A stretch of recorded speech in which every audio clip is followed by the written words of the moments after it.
My name is William. I'm going to talk a little bit about um, the implementations for workplace. What does that look like? And I think this is very important because this is simply not just a tool you just basically throw over the fence and hope that basically users starts using. So I'm going to start first by talking about what it is not. So it is definitely not a application, and I think regardless of which collaboration platform you use, that's a recipe for failure. Where you turn it on, and there's plenty of companies that have tried this and they have failed, and it's not really being adopted. So simply just loading the user, sending an email, workplaces or whatever collaboration platform is there is up and running. You can start collaborating. That's really not going to work. We are also not believers in pilots. So pilots can be used in terms of, for validating the functionality or understanding how workplace works. That's one aspect. But doing a small pilot within, let's say, one department, Melina used the comparison to being on Facebook with one friend. That's this guy over here. Then it's not very social. It's not very collaborative. So doing a small pilot, just let's say within the IT department, generally is not going to be that successful. You're not really going to see the value of workplace very quickly. So if you do that as a pilot and you see, people are not really using, then don't assume that that's going to be the same when you go much larger. So we recommend to basically go much bigger, faster. So we really recommend more of a bigger bang, so that basically everyone comes on the same platform, so you can collaborate with everyone, not just your one friend on Facebook. And the other aspect is it is not just for low-level employees. So I think basically, you saw Starbucks video earlier about how the executive is really engaging with the employees in the shops, in the Starbucks stores. That's really, I think, where the real value of this is, because he can now communicate directly with people who are talking to the real customers on the front lines. That's your real customers. And if the executive is sitting in on the 31st floor of a building and basically not really understanding what's happening on the ground, that is what this platform really is about, is to basically enable that communication back and forth. So he can understand the sentiment, what's really happening on the ground, not necessarily because many people would be very intimidated to maybe send an email to the CEO and complain, whereas they may not be so intimidated to post into a group because they're more used to doing that on Facebook. The CEO can read those groups and comment and like it. So there's some level of, you don't have to be so careful in terms of what you say. And I think that's very important. So it is not really just for the employees to be able to do simple chat. It is really a way for executives to be able to connect with all employees. Okay. So in a workplace implementation, there are typically these different players involved in making this successful. The first one I kind of touch on is on the executive sponsor.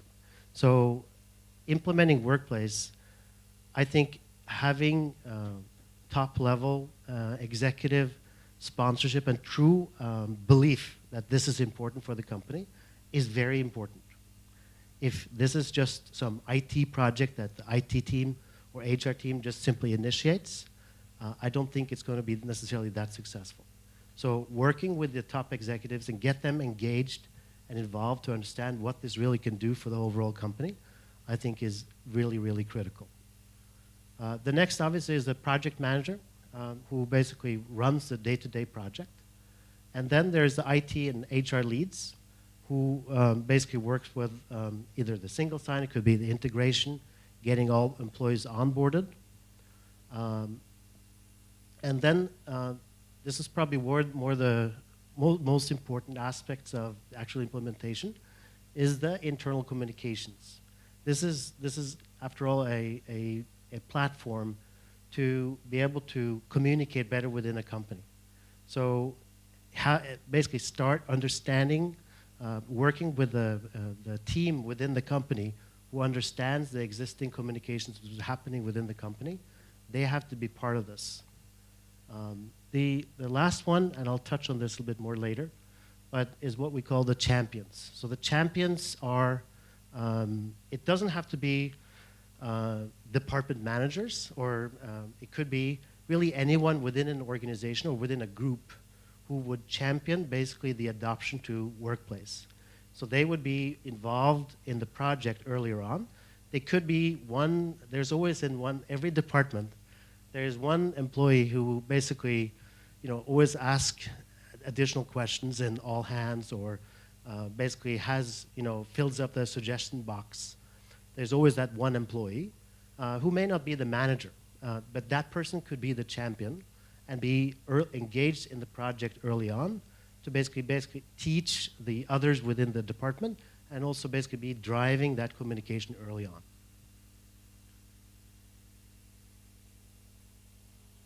So I think Anthony touched on this. Week 1 to week 5. This really depends on the size of the company. It's not a 5-week implementation if you're 50,000 employees. It will also not be a 5-week implementation if you're 100. So this will come in different ranges. I'll touch on the different aspects. There's a technical aspects of provisioning and accounts management. That's one aspect.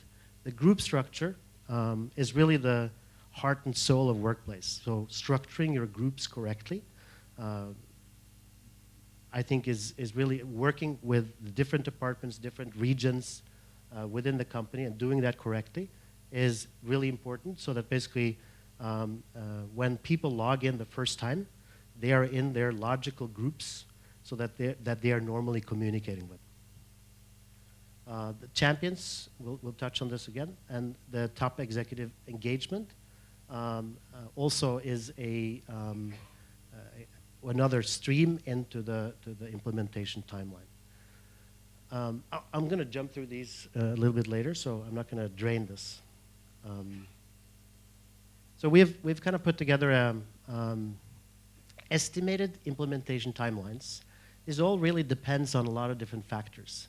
It depends on one, I would say, is the culture within the company. If you're implementing this in a young software company where the average age is 25, and they're all basically used to social media and not afraid to voice their opinion, I think it could be done very fast.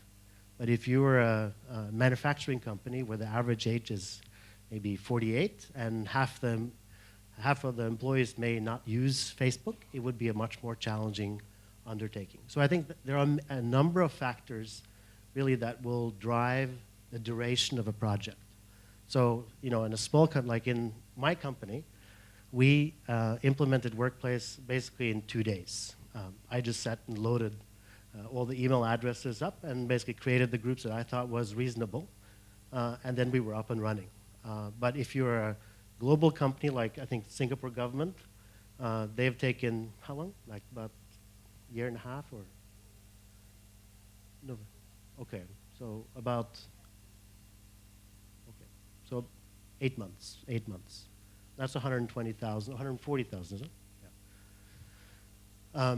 I also think clearly the companies that are where you have a lot of remote users, that is really also where the real value is. So companies like, if you're a transportation company or a retail company, where maybe 80% of your employees are actually in a shop or a store or in a truck or in an airplane, that is really, it's harder because you don't have an office to go and talk to everyone. They're always on the road. But once that is implemented, that's also where you're going to see the biggest value. Where, as a CEO of a large transportation company, you can now communicate to all employees who are on the road instantly.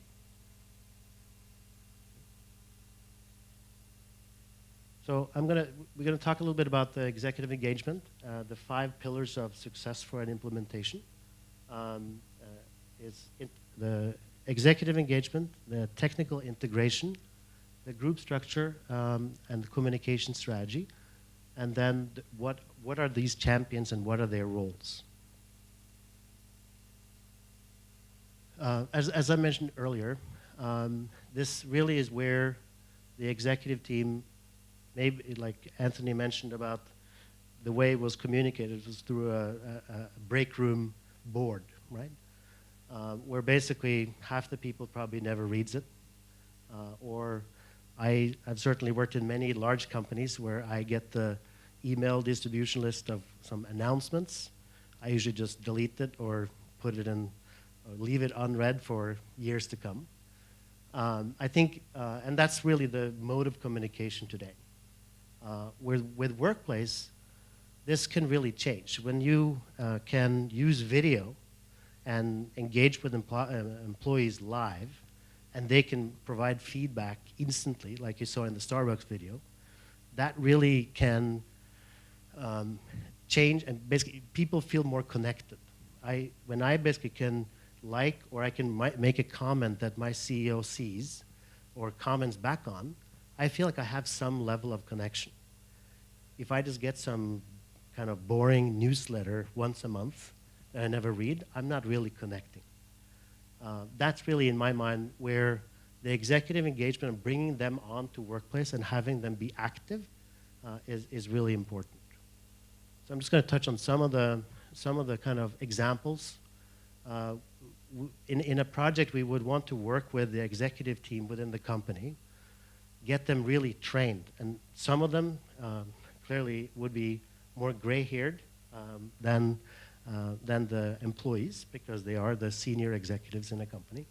So they may not be so familiar with using social media, or they may not be so tech savvy. So sitting with those people, that team, and working with them to get them to understand and kind of coach them on a day-to-day basis in the beginning, I think is very important. Because actually, it's quite simple to do a live video. You can do it right on your phone, or you could do it, in a video like this.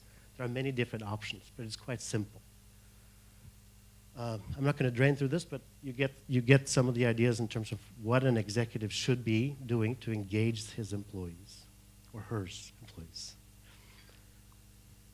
On the technical integration, I think, Anthony, you kind of touched on this already. I think this is an important aspect in terms of single sign-on, particularly if you're in a large organization, to basically build the integration so that basically when new employees come on board, that they're automatically provisioned, or when they leave, they're automatically deprovisioned of workplace. I think it's important. I also like to kind of think about what are some of the applications that maybe we should decommission. If you're already using some chat application like Jabber or other kind of application within the company, it might be time to, you don't want to end up with 3-4 different chat platforms, for example, within a company. So by decommissioning or transferring that, you can also save cost potentially by decommissioning those applications and moving everyone to a single platform. You really don't want the IT team to be using one chat platform and then everyone else using a different one, because then they're not really engaging or communicating. I also think that this is, Anthony, I think, showed many of the examples of where you can integrate. This is actually, I come from an enterprise application background, so I have much more understanding of kind of how enterprise applications work. So I think basically this is fairly new, but I think the opportunities of integrating enterprise application, you showed Salesforce, but this could also be with ServiceNow, it could be with ERP like Oracle, it could be with some of the banking type application, insurance applications, integrating workplace with those and retrieving information back and forth, I think can be extremely powerful. And basically you can get the adoption much faster, because now you don't have to go to those drab ERP applications to check something. And I'll touch more on that when I talk about the integrations and the bots. Yeah, automate the group assignments. When a new employee comes on board, if I would live in Singapore and I'm part of the finance team and I'm part of the payables team, then whatever groups, I should be part of the Singapore group, I should be part of the finance team, I should be part of the payables team, so that basically when you are onboarded, when you first log on to Workplace, you don't have to go and find those groups. Those should be already pre-assigned to you, so that basically when you first log on, what you see in your stream is all relevant information to you. As a consultant, I've gone into many companies and be the new guy in a department or in a team, where when you first come in, actually finding out what's happening can be challenging in the beginning. If you have, because you are not in the same email distributions, you are not maybe have access to all the applications. You first log in and you get access to Workplace and you're part of, let's say, an IT team that is doing a specific thing, then instantly you have access to the full history if you are members of those groups. That, I think, can be extremely powerful of onboarding new people into an organization very quickly. Okay. So group structure, I think that really is the heart. Unlike Facebook, where the personal Facebook where you make posts about your cat or whatever, here, really, you also have the opportunity, you can also just create a post on your own without being in a group. But doing it as part of groups is really where this is about. So it could be a project. I put down some kind of factors or group structures to consider. So clearly a department structure. If you're part of finance, that would be something to consider. Geographies, office locations. If you have some event, it's a specific office, regardless of what department you're in, that should be a group. It could be divisions. Could be roles, so store manager, for example. All the store managers could be part of one because they're all running into the same problem. And store managers or nurses, for example, they may not have a kind of a forum today to really communicate across. So when they can raise a problem in a store and other store managers can say, hey, I also have the same problem, now you can actually see how important, and they can kind of collaborate each other or give information to each other in terms of how they solve this particular challenge. It could be, we have, for example, some of our bigger customers, we have groups within our Workplace for a specific customer. So everyone who is working on that particular customer, they can basically go in and see what's happening. And very useful. We are hiring a lot of new people within our company. So when those come on board and they're assigned to one customer, they can go into this group and they can see whatever is happening with this customer and come quickly up to speed. It could be projects. That's a typical one. Some of those may be short-lived. They don't have to be permanent projects. It could be we're doing some sort of initiative. Take all the people that are involved in that project, use a group. It could be wider groups, like where you have some sort of goals within the whole company. This could be a group maybe where all are members, and then you can post regular updates in terms of how are we reaching those goals. It shouldn't also just be for work. It could also be for if you have some specific interest. It may not be related to your specific job, but if you're interested in something within the company, it could also be fun and social groups within the company.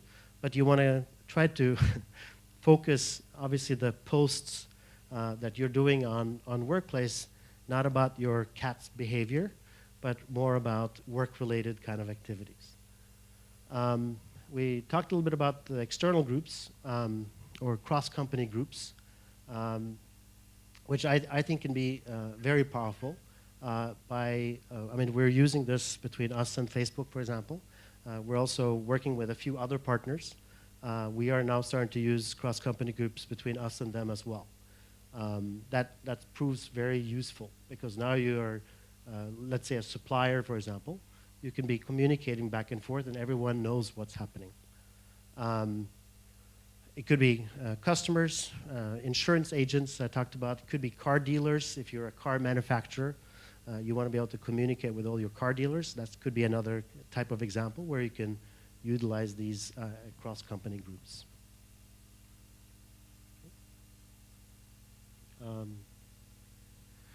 In terms of the communication strategy, I think this is where very important to mobilize or bring the leaders within the organization on board. Have them understand what is the purpose of workplace and what is the purpose of doing this early on. So it all depends on what is the culture, what are the existing communications that is happening within the company. Maybe the existing one is an email distribution. That may be one, but I think there are many other aspects to make this well known within the company. It could be posters, it could be big events, it could be various different ways to have department meetings where you work with each department and work with them to figure out, to explain in more detail how this can be leveraged, and also look at how some of the existing communication methods, let's say within a project team, you're sending out a weekly event or a weekly kind of meeting summary of status to a large distribution list, for example. I mean, that's very common. When you do that, you should think twice before you hit the send button and ask yourself, do I really need to send this as an email? Can I instead basically post it in the group? Because by posting in the group, people, or if you get those big distributions, people are generally not going to reply back or comment, because then you have to reply to the whole group. And I hate those where you have a long kind of string of emails where you have response after response after response. So it's about generating excitement and buzz about the implementation of what this can really do. I'll show you some pictures later on from some of the events that they've done when Workplace is implemented. So I just want to talk about the launch goals. There's also when you launch, you are sending an invitation to all the employees. They have to log in and basically sign up. So in the beginning, when you launch, you want to achieve a high number. If only 20% of the people sign up and start using, then you're not going to be very collaborative. You're not going to have a very engaged team. So by achieving a high level of registration early on, immediately, basically, it has to be kind of a big bang where you come in and everyone else is already there. There's some content already there. You're seeing that there is activity. It's like if you log into Facebook and you have no friends and you see nothing, it's really not that fun. It only starts to get fun when you have friends and you can see their posts. The other I would also push on here is mobile. We want to basically increase or get mobile adoption as high as possible. So Workplace, it is a different app. So both Workplace and Work Chat, it is not the same as your Facebook and Messenger, which most of you probably already have on your phone. It is purposefully created as a different app, so you can clearly know this is Workplace and this is for fun. So promoting basically the download of those mobile applications and getting them to get that on the phone is very useful. In Facebook, we used to have a lot of mobile apps. I think a lot of those are now being decommissioned and moving into bots. But there was always a push to get people to download like the HR mobile app or finance mobile app for approvals, etc., internally. One of the things we did was, because I was working in the finance IT team in Facebook, to get people to download the finance mobile app, which is not really that fun. But we basically had an event in the cafeteria. We gave a free T-shirts. In Facebook, you get a lot of T-shirts. Too many, I think. Where everyone would get a free T-shirt if they could show that they had downloaded the mobile app.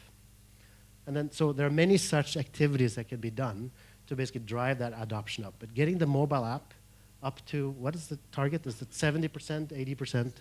70% should be kind of the target to get people, workplace and work chat onto mobile. I would also say, yeah, post-launch, obviously increasing and sustaining. You don't want people to log in, see, okay, cool, and then never log back in again. So it is about continuing that kind of wave you start in the beginning. I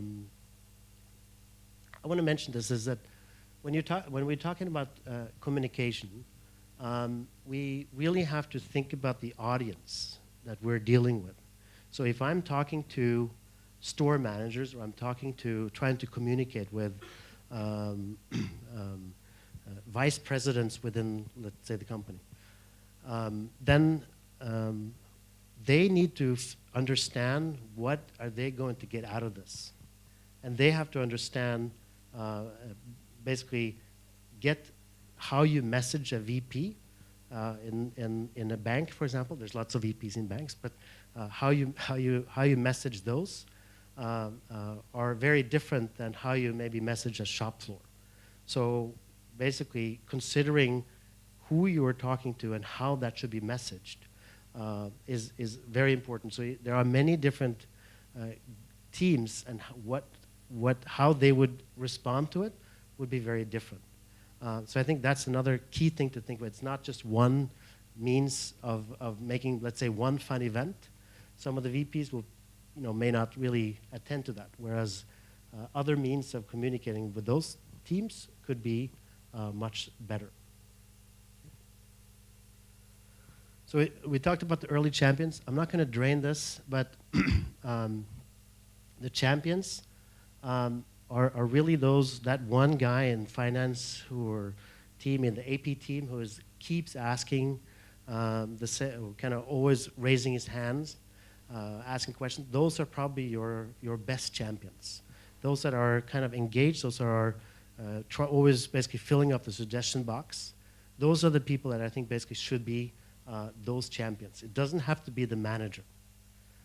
But one of the key roles of the champion is pre-launch, each champion of a group. So each group should really have some champion, one or two champions. So each group should basically create some content pre-launch.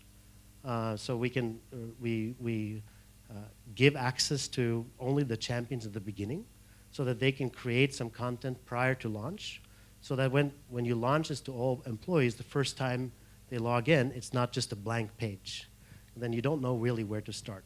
So by having content pre-created when you first go in, then basically people can understand how this can be used. That's one of the key roles of the champions. Okay, so I touched on the 5 pillars of success. Any questions you have on this you want to? So I think of a group structure is not just for communicating out. It is not just from top down. It's also bottoms up. So the example I gave on store management could be bank tellers, or let's say the managers in the bank stores, right, or the bank affiliates. They may face the same problem. They may not really have a forum today where they can communicate to each other. But the idea of workplace is, if I am a manager for an affiliate or bank, in let's say Bangsar South, then I have a problem. I would like to post that to workplace so other managers can see the same. And they may also now contribute to that. So it is thinking about what are the communication channels within the company, and 2, what should those communication channels be? Because they don't have it today. It kind of depends on, there are many options when you're setting up a group. A group can be anywhere from completely open, and it could be for all employees, or it could be a secret group. And you have, in between, it's going to be a closed group. So it depends on how you want, I don't think it probably branch manager group where they can talk about anything they want the challenge that they may be facing. I don't think probably that would be that secret. So if an IT person wanted to be part of that group, he may be able to. But it really depends on how you want to structure it. But I think in general, like, if he wouldn't probably be joined. If I'm a programmer in IT, I could care less kind of what these brand managers are talking about. So, but it really kind of depends on what you want. Do you want to control it and make it maybe a closed group that only branch managers can be part of this group? That's fine too. But it is not where, so you can control that in the group definition. But I would encourage, I mean, in general, not to, even IT should also know what's happening in the real business. So in general, I would encourage, basically, if you have an interest and you want to understand what the branch managers are talking about, yeah, why not? Let them be part of it. Melina. One of the biggest differences between Facebook and Workplace is groups. Groups is central to how Workplace works. So on Facebook, who would see your posts? Your friends, right? But on Workplace, because everyone who's on the same workplace as you is by definition your employees or your colleagues already, everyone there is already connected. But how do you want to make sure that if I'm from finance and if I post something related to finance, only the finance team gets to see that information? You post it in a group. Otherwise, it becomes very spammy for other people. So on Workplace, we want to make sure that whatever information is posted is relevant to the user. So each of these groups are created for projects or for their departments so that it can also be a knowledge hub. So in the future, if someone wants to find out something of what finance has done, they go directly into the group. And as Will mentioned, each group has different privacy settings. About 60 to 70% of all the groups will be closed. So you'll need permission to enter those groups. Does hashtags work in Workplace?